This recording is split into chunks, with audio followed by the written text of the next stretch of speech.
Добар ден, почитувани гледачи. Добродојавте во уште една емисија Лилм. Јас сум Билкар од Најдовски, а денес сакам да зборувам за еден плод, поточно сакам да зборувам за семето на плодот кој што е доста лековито, меѓутоа се фрла, не се користи и верувам дека после оваа емисија ќе најде примена во вашите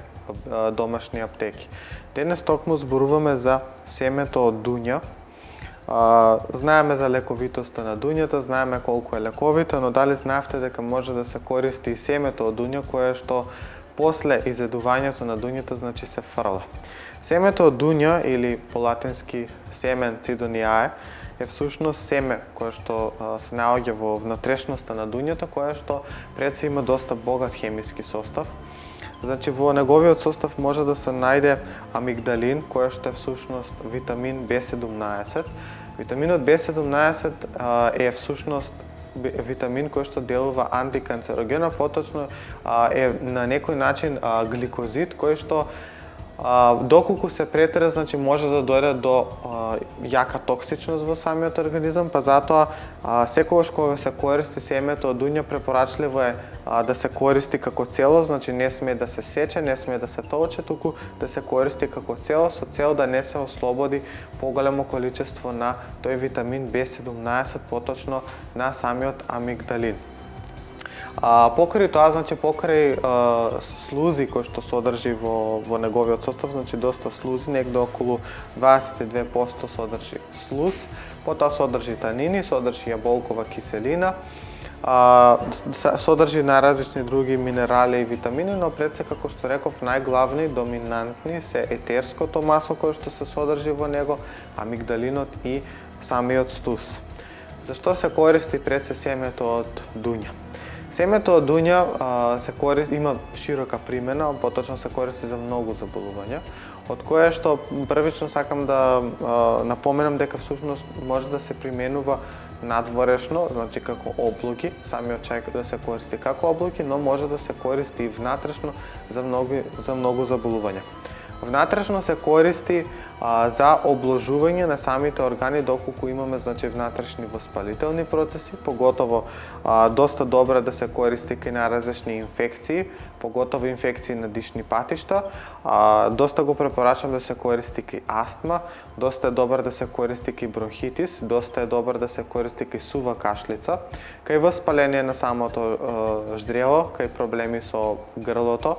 поточно кај болки во грлото, потоа може да се користи значи и наоѓа примена во проблеми со устната шуплина, поготово воспалителен процес на устната шуплина, може да се користи за проблеми со цревата, поготово кога всушност самата таа слуз, како што реков, и на дебелото црево, и на цревата, и на желудникот, значи на целиот дигестивен тракт, кога всушност самата слуз е искористена, поточно ја немаме кога се јавуваат најразлични воспалителни процеси, токму семето од дуња тука да ни помогне со тоа што со самата слуз која што содржи во неговиот состав, значи ќе ги обложи самите органи и на тој начин всушност создава еден заштитен филм, поточно заштитен слој на самите тие органи. Покри овие, да речам, антиинфламаторни ефекти кои што ги има, антивоспалителни ефекти кои што ги има, значи делува и како антисептик, поточно се користи против најразлични инфекции и воедно може да се користи кај нервна напнатост, може да се користи кај проблеми со несоница, кај проблеми со лош здив и слично. Надворешно, баш буквално можам да кажам дека тајната на нашите баби, како тие биле всушност толку убави и како во старо време денешната козметика всушност се замениле со семето од дуња, поточно козметиката е заменета со семето од дуња, ќе ве зачуди многу големиот ефект со тоа што семето од дуња некогаш се користело како природен козметички препарат, поточно се користело кај испукани усни, значи може да се нанесе кај проблеми со усните, поточно испукани усни, може да се нанесе на кожа, каде што е сува кожа, за да ја хидратизира, поточно да навлажни кожата и со тоа да направи еден заштитен слој, може да се користи кај рани, може да се користи кај чиреви, може да се користи кај опекотини, кај посекотини, кај осип може да се примени и секако еден многу добар ефект дава кај брадавици. Кај брадавиците по-конкретно,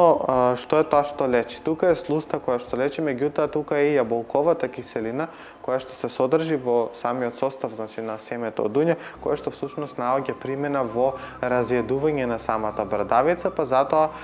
сите оние кои што имаат проблеми со брадавици, приготвен чај од семки од дуња, се става локално на местото каде што е брадавицата 2-3 пати, па можете и до 4 пати на ден на самото место. За многу брзо време самата брадавица ќе отпадне, поточно ќе се исуши. Покрај ова, значи, може да се припремаат и наразлични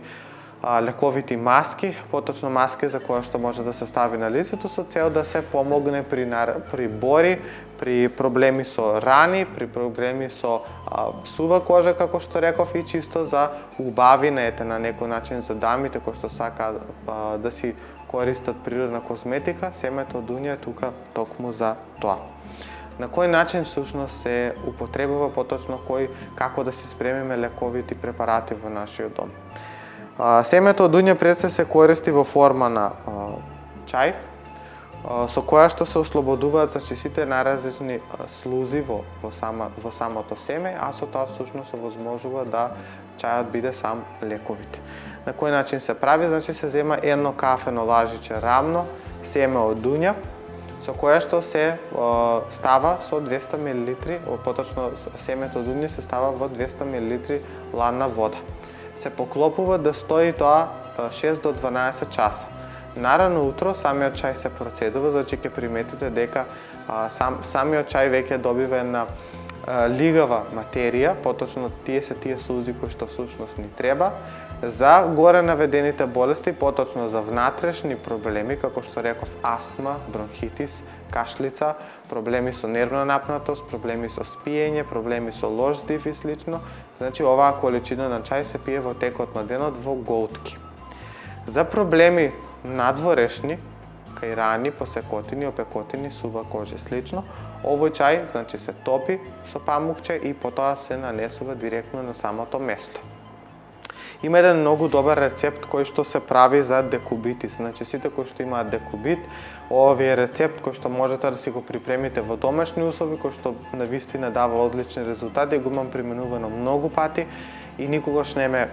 оставил разочаран, така да го споделувам јавно со сите, да го знаете и ете чисто да си го имате за не дај Боже, нели, да ви се најде. Значи, потребно е 10 грама семе од дуња, кое што повторно ќе кажам, не смее да се толчи, значи целосно треба да биде, се става во 200 мл ладна вода. Се поклопува тоа исто да стои 12 часа. После 12 часа се процедува и самата таа течност, значи, се врши облоги, поточно се топат крпи или памукчиња или не е битно што. Меѓутоа, кај декубитните рани морам да напоменам дека треба да користите ленени крпи, поточно крпи кои што нема да се залепат директно на раната со цел да не направат повторна рана, поточно да дојде до вадење на самиот корус, поточно на заштитниот слој кој што се создава на раната, затоа внимавајте. Меѓутоа, треба да се прават 2 до 3 пати на ден, овие облоги да се менуваат. Обично за 3 недели треба самите рани веќе да се повлечат. Меѓутоа, за семето од диња е многу кратко и доста јасно, значи повторно ќе кажам, сега дуњите ги има овој период, знаеме дека дуњите колку се лековити, доста танини содржи во самиот плод се содржат, потоа пектин, потоа имаме доста фруктоза, значи има доста корисни материи кои што може да ни помогнат, но верувам дека после јадењето на дуњите ќе ги извадите семките од дуња, ќе ги сушите и потоа ќе ги применувате како чај.